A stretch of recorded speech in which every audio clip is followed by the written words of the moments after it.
Um, okay, so first, like I said before, congratulations on landing this role. Um, Thank and I mean, when you're just starting off your career, especially in a big organization like a big four firm, for instance, it is a big deal. And usually, like for me, in my own personal situation, I didn't really see anybody who said, this is what you would expect.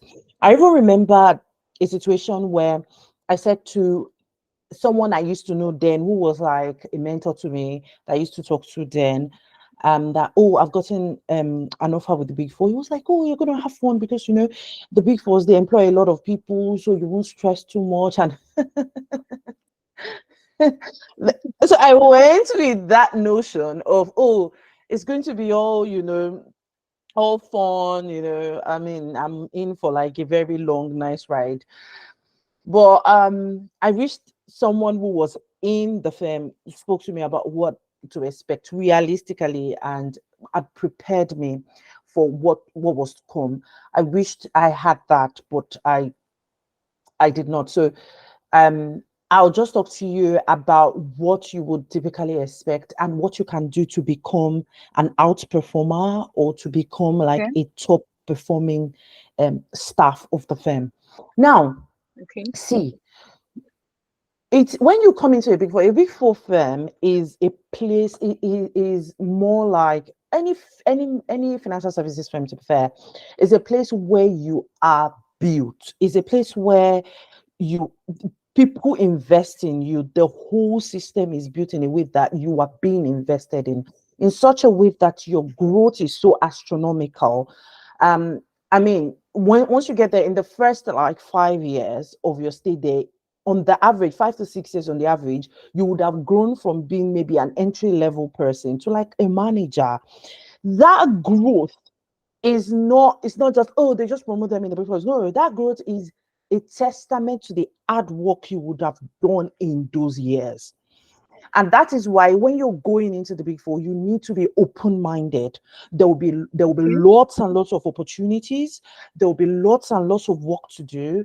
And the system will expect you, the firm will expect you to be very agile. And agility in this sense means that there will be changing situations. Things will change. The regulatory framework you'll be using may change. The tax laws may change if you're in tax. Whatever it is that you're working with, if you're an audit, the um, standards of auditing may change. The IFRS may change. Whatever the gap that is being used, depending on the country you are, will change.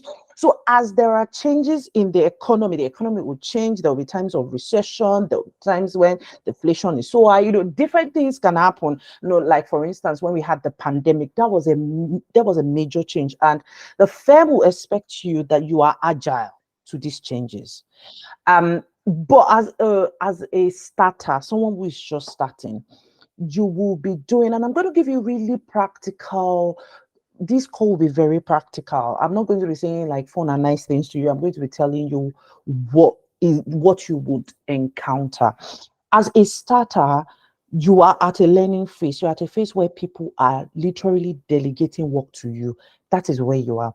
Now, I'm not going to Okay. lie to you if I tell you that you'll be doing the most interesting things. That would be a lie. You will sometimes be delegated stuff that you don't even realistically know what you're supposed to do with the stuff that have been delegated to you. So, but the good thing is there are systems in place, there are processes in place, there are probably like work papers people had used in the past that you will have access to. Then you will have more experienced seniors on the team and all of that. And I mean, you will be able to, ask questions, chat to people as to how to approach your work. But in in itself, the kind of work you'll be doing may not be as interesting as you would want, because yes, you'll be required to think for yourself and all of that. But I mean, it's a big firm. There are templates, there are people saying, do this, do this, do this, do that.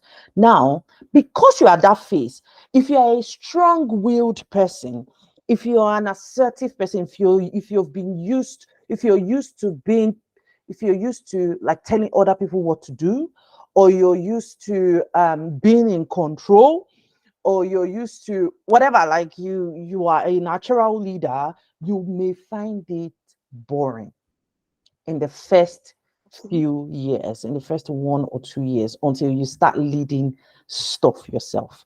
And this is true, it's facts.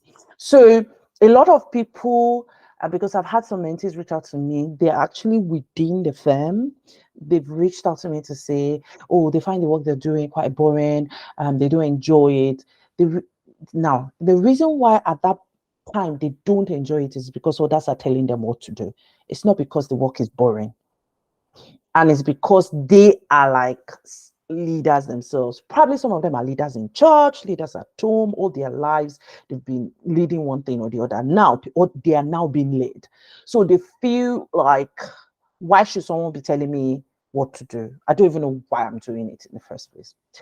So if you get in, you may get to that point where people tell you what to do. Now, the difference between you and others will be how you respond to it. Now, there is something called motivation. And I'm going to use that word motivation. A lot of people think motivation is just someone telling you, oh, you can do it. No, that is not the motivation we're talking about. Motivation is you showing to everybody you work with that you are enthusiastic about every task you're given, and you can show it. So how you respond to things when people say, maybe we should do this, you are not one of those people saying, I'm tired, please. Or your facial expression is like, the more you come out as, yes, let's do it. I think we can do it. You share your own point of view or whatever, as long as your point of view is not demotivating others and is not casting the team morale down, you will be set up for greatness. Like you're going to be a high performer. So how you respond to tasks that are being given to you is very important. Now, usually firms have things that they value. Firms have a lot of things they value. Well, there is usually like most firms would find this couple of things I'm going to tell you very important. Now, you need to show leadership in your space. Although you are being led, but you will get opportunity to show leadership skills. And the easiest one is leading yourself. You need to find a way to lead yourself. So when people give you, when they put you on a project or a task or whatever, you need to sit back, take a step back, stand out of the whole work and say, what are the things I need to do to get this work done? And on a daily basis, what do I have on my plate to get done? Okay. So Yes. having that, creating a to-do list or using your calendar, if your firm uses whether Microsoft or Google, whatever, that all suit will have a calendar.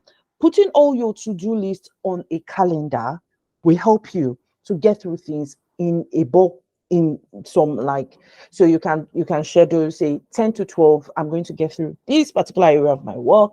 12 to 1, I'm going to go get lunch, and you're putting it on your calendar. So ability to use your calendar effectively will help you.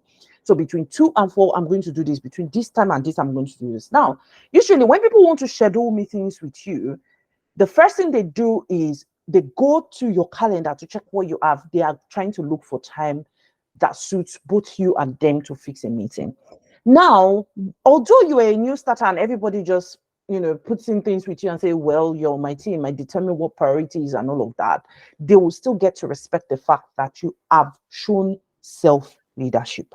By putting the stuff you want to do out there, people can see that, okay, you are engaged. Okay. Now, another way to show leadership is by asking for coaching yourself. You are green. You're just getting into the process. You're green. Forget everything you've learned before. You're going to be doing a lot of unlearning, and you're going to be learning new things. So you're green. You're like a clean plate, a clean slate. You're starting new. So for every task, people say, "Oh, you'll be doing this." You need to go and ask for coaching. You need to go and ask for coaching. So although people are required to coach you, but you can drive that whole aspect. I know with big four firms, they usually would say, oh, your career is in your hands. That is true.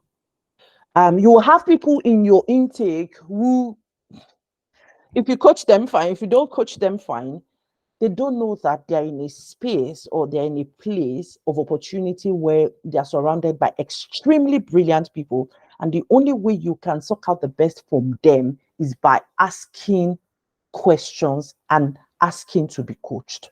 So when you're asking to be coached, you are not only asking to be coached on the technical areas of the work, you're also asking to be coached on soft skills, and you're also asking for direction.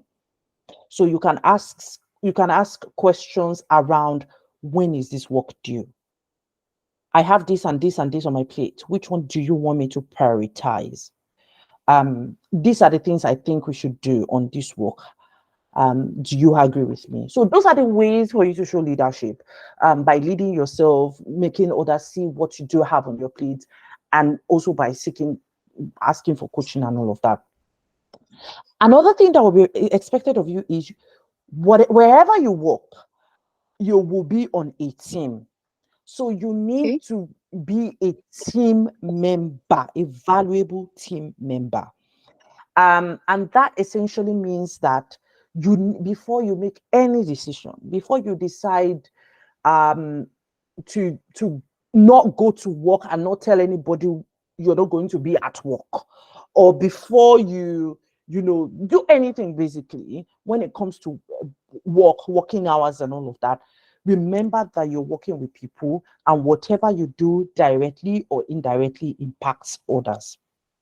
So be known for someone who energizes the room, be known for someone who is dependable. Now, I'm throwing this out there because that is what drives my own career personally. I want to be someone that if I'm on your team, you can rely on me. If you want to get something done, you can rely on me. I want you to be that reliable team member, like someone that even no matter what happens, your manager or your senior can vouch that if Miracle is not going to be at work today, Miracle is going to let me know before 8 a.m. I'm going to know she's not going to be at work, so I can plan my day. Or like someone who just goes AWOL, you're not there.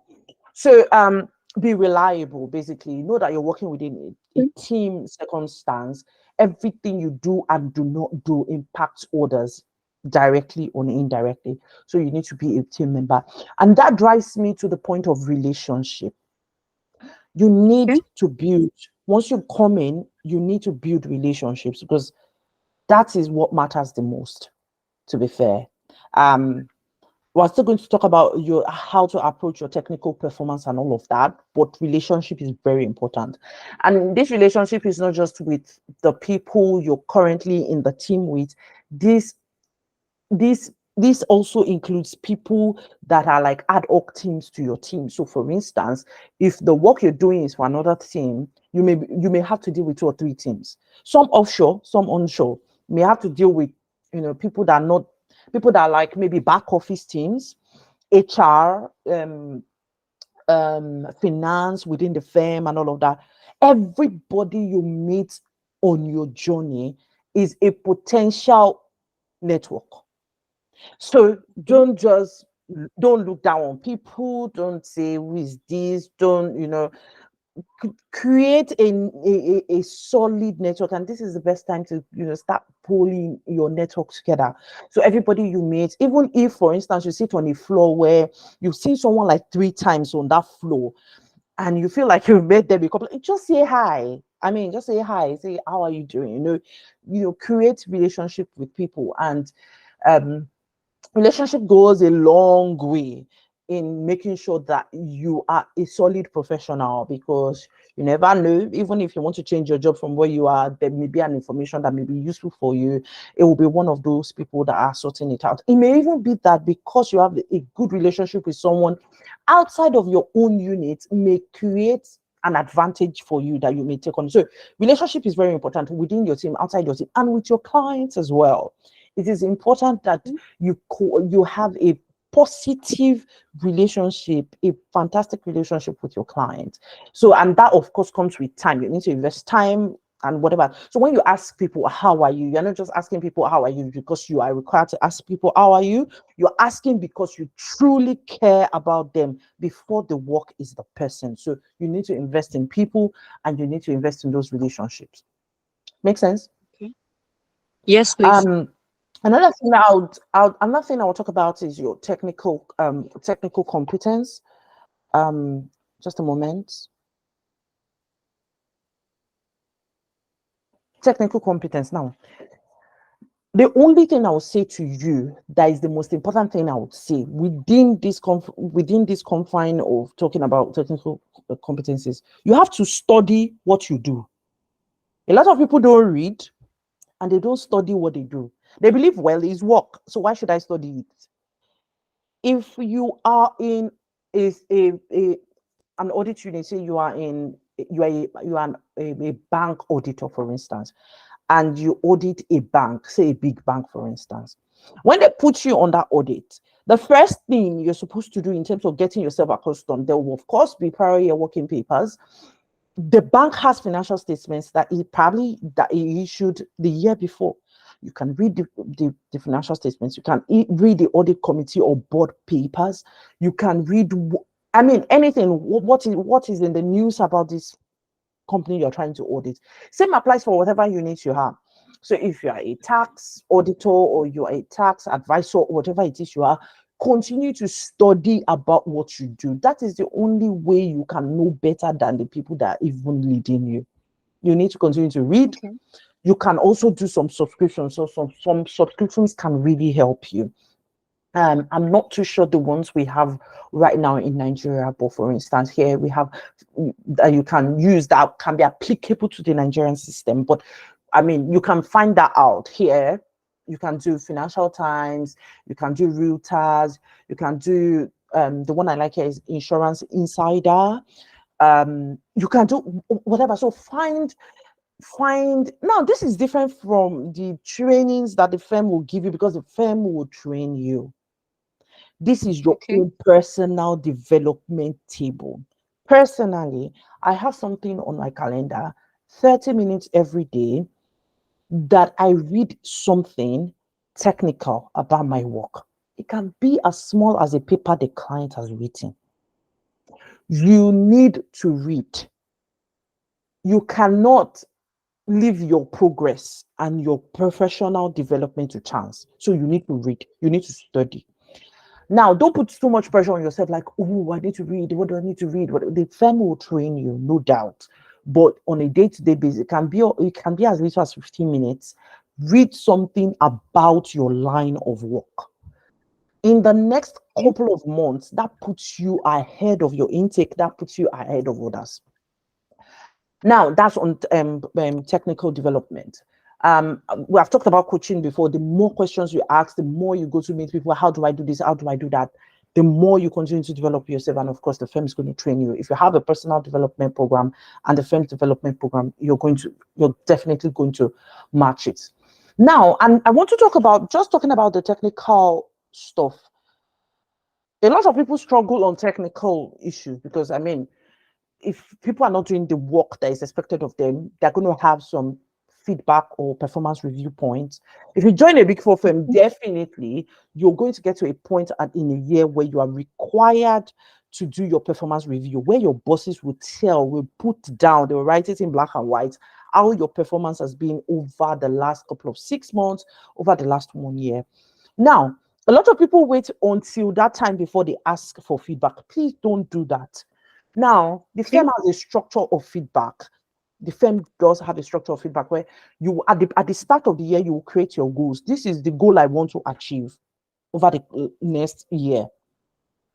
And then the firm will also have, maybe after 6 months, you will do a review. You will ask for feedback. That feedback has to support the goal you have created at the beginning of the year. So if you had said, oh, I want to do this and that, kind of job, and I want to be very conversant with a particular framework, or IFRS or whatever, the feedback you get needs to support that you have done that, basically. And then of course there are other things people write on your feedback that everybody who sees that feedback will be like, oh, fantastic feedback. Now, don't wait until that final time. As you work with people, and you may get to work with different people throughout the year, so you can work with, like, depending on your team, up to 15 teams during the year. Some can just work with one team, some can work with 2 or 3 teams, depends. Everybody you work for, you need to get feedback from them, either formal feedback or informal feedback. You can draw someone into a room and say, I just want to check with you. How do you think I'm doing? The truth is, they will tell you, and they will be factual with you, and they'll be honest with you. And you need to listen when they talk. This is not you just asking for feedback because your mentor has said, go and ask for feedback. No, this is you asking for feedback because you truly care about where you are now. See, your version right now is probably version 1 over 500 other versions you are going to become before you reach the peak of your career. This is version 1. Now, this version 1 needs to change to get to version 2 and 2 to 3. And the only way you can continue to make important progress is if all of the things you've been asked to improve on, you improve on them realistically before you move to your next version. And before you can be ready for the next promotion or the next review time or whatever, you need to have worked on what we call the development points from your initial what's it called, performance review. So people will say, oh, Okay. you've been so good, you're so motivated, you've shown great communication skills, you communicate well, you do this well, you do that well. However, they think you should work on the following, and they will list it out for you. Now, those are not criticisms. Those are things that you need to work for you to be ready for the next level. So when those good things they've said about you, fantastic, you've owned that, keep it in your pocket. Those things they said you should work for, that is what you will now take and make sure you revisit it and say, they said I didn't do this very well. They said I did not escalate this issue very. It's not criticism. It is on my next job, I'm going to escalate. So you are going to have a proper plan. Sometimes when they give you that kind of feedback, go back to them and say, okay, how do you think I can address point 1, point 2, point 3, and point 4? So they will tell you, okay, if you do this, you'll be able to address this. If you do this, you'll be able to address this. Now, I'm preparing you for the workplace in terms of, don't expect that when you get there, you will be all 100%. Nobody is 100%. So now you know you're not going to be all of that and that. And even in a year where you get promoted, you still have development points, which is when you get into your new role, make sure you address this point. So that will continue up until whatever level. Partners still get performance feedback. That's like the boss of your bosses. They get performance feedback. So just know that, have that at the back of your mind. So it's not criticism. It's not something to discuss with other people and say, oh, they said. No, it is for you to take. And usually if you did not do it, people won't typically say it. So if they're saying it, you need to just sit down with them and say, okay, how can I address them? So make sure, and then just make sure that you're getting informal feedback. That one is very important, because if you draw someone, maybe you meet someone on the stairs, they're going for lunch, you can tell them, can I join you for lunch? Do you mind? They'll be like, oh no, yeah, come, let's go for lunch together. During that lunch, you can say to them, I've worked on with you with how do you think I'm doing? Ask them, and they will give you their honest feedback. Take that back and go and work with it, and just make sure that you're developing on it. Now, another thing I was going to say is proactivity. Being proactive with your tasks is important. Now, usually, there may be like a template of how you need to get through stuff, but then you may think it's just you, it's just how your brain works. Like, and we may do this and we may do that. Don't shut yourself down. Don't say, oh, I don't know anything, I'm just an associate, or I'm just a first year person, or I don't know. Don't shut yourself down. If you think that you can do something, even if you don't have someone to give you a yes or a no, feel empowered to do it. Especially if it's not going to affect anybody materially or whatever. show proactivity. Like, instead of waiting for you to be told to do if maybe you're traveling to work in the morning and something says to your mind, maybe I should do this, maybe I should send this email, maybe just do it. I have learned over the last few years that when that still small voice that talks to you, like, it just comes and it doesn't shout, it doesn't even repeat itself, it just says, send that email, talk to that person. That idea just comes to mind. Act on it. Do it. Don't wait for anybody to tell you. Just do it.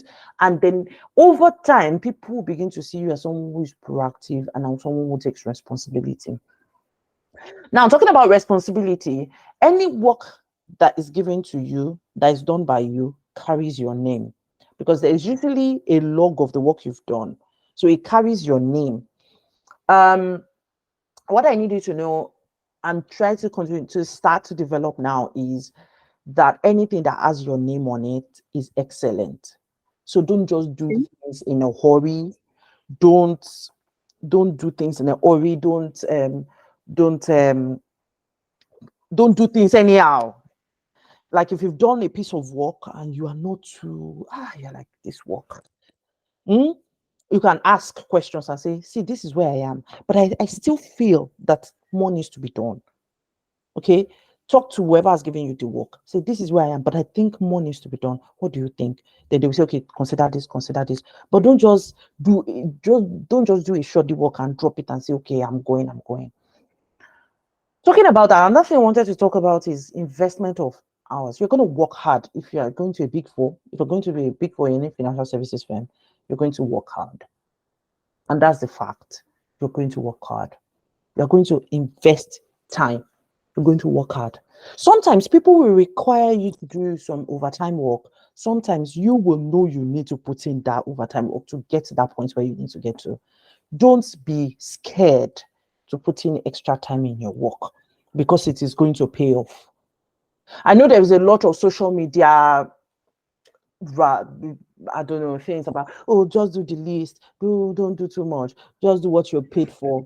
If you are my mentee, that does not apply to you. You can listen to it for fun, that's fine. But that does not apply to you. You are going to work hard. You're going to put in the hours. You are going to work hard even when you are not required, when nobody is saying do it. You are going to take the initiative to do it, because outside of the normal lane lies the recognition, lies the promotion, lies everything you can imagine. So while others are doing their normal 7.5 hours every day and going home, if you can put in that extra hour, it will amaze you. That one extra hour every day counts for something. And if you are the type that you've got some time over the weekend, maybe you've gone for a wedding, you've come back, you feel like, or there's no wedding, there's no one bed during the weekend, and you feel like, what can I do? Invest your time in your work. You can read something, read an article, read whatever. Or maybe there's a work that you guys discussed on Friday that you'll be done on Friday, you didn't finish. Like with this work, follow me to next week Monday. You can take an hour to wrap it up. So that do the barest minimum does not apply to you. You will do the best work that you can do every single time, such that people will be fighting to have you in their corner to be their associate. You will do your very best work.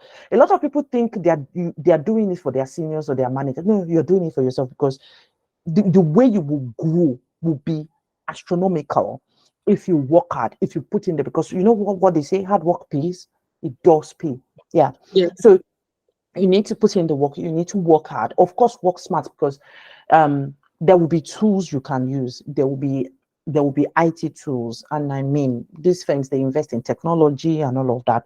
So always ask yourself, how best can I get through this work? Is there any tool I can use to do this work in the most efficient way? Ask yourself.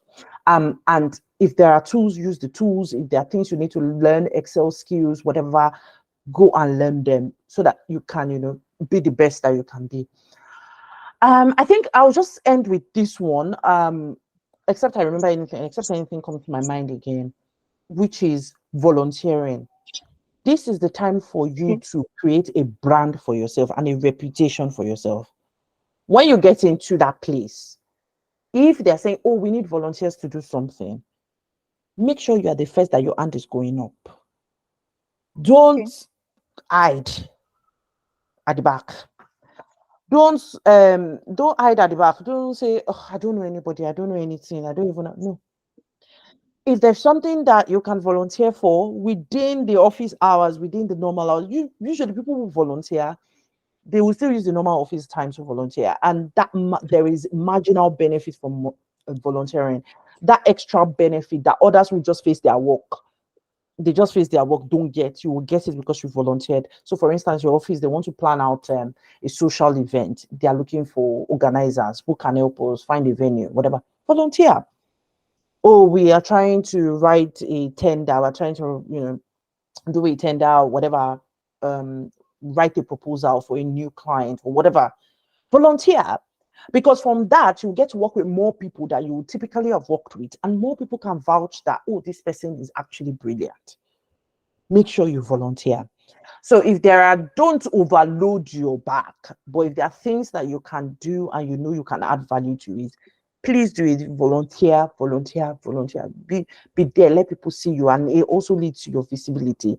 And talking about visibility, although you're going to be an associate, but that is the best time to be in the firm, in my opinion, because there is no question you ask as an associate that people will be like, why are you asking that question? No, because everybody knows that you're green. So even if you ask, what is my name? They will answer you, oh, your name is this. They will answer you because everybody expects that, oh, well, you're new. So this is the best time for you to ask any question. So that leads me to saying, any meeting you go to, make sure you're the second or the third person talking in that meeting. Any meeting you attend, whether the partner is there, whether the director, it doesn't matter who is in that meeting. And usually you'll be like, what do I want to say? I don't have anything to say. See, you can either say your opinion, you can ask a question, you can ask for clarification, you can summarize something someone has said. So make sure that you don't attend a meeting and just go back like that.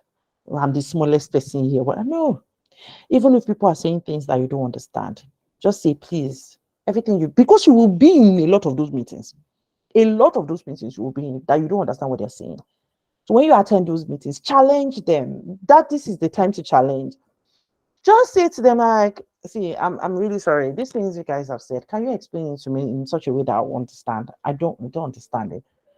It will shock you. They won't say, oh, they will explain it to you. And they will not remember that you asked a stupid question. The question was not stupid in the first place. They won't remember the question you asked.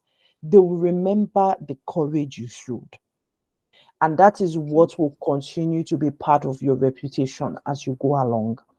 So make sure you're speaking up in meetings. Don't hide at the back of anybody. Be yourself, your full self. Now, there is a mistake a lot of people make when they get the opportunity to join a big firm. Just because of the amount of work they need to do and all of that, they may see themselves working very hard, and at some point, for some people, it may actually affect their well-being. Now, when you begin to get to that point where you feel like, this is a lot or whatever, make sure you come back to me. Let's talk. Don't. I've seen people who, as associates, like, I'm not doing it, I can't do it, and they just up and leave. Meanwhile, there are ways to manage these things. So don't just up and leave. I wanted to leave a lot of times. I'm not joking. There were times when I wanted to leave because the work was wow. But I'm happy that I had good guidance. I had people who were saying, you are here, or like, you're not going anywhere. And I'm happy that I stuck with it. So when you get to that point, make sure you're talking to people before making any drastic decision. And when you have people problems as well, because I mean, anywhere you go to, you'll meet people, and with people comes their problem. When you have people problem, don't bring all the Nigerian, we'll say we for ourselves here, and you don't do that. No. In a place of work, you have to be extremely professional. Don't there's something they call it, don't be rude to your seniors. Even if you feel extremely irritated, request to be excused. Okay, don't be rude to your seniors. Request to be excused. There are ways to deal with things like this. You would have like a career mentor at work or career coach at work who you can talk to about stuff. But even with that, you need to be careful. So when if you feel like you have a people problem, please come back to me immediately, and then I can guide you on what you need to do, because circumstances differ, obviously. So I think all of these things, I mean, there are a lot, and you're not going to need, you may not need everything as you start your journey, but there are some things that you begin to see. I am just a DM away. If you feel in some type of way, or you feel like you're not getting a hang of something, send me a chat on LinkedIn, and I'd respond to you. Let me stop this recording so we can talk about any other thing, just in case you have questions or whatever else you're doing.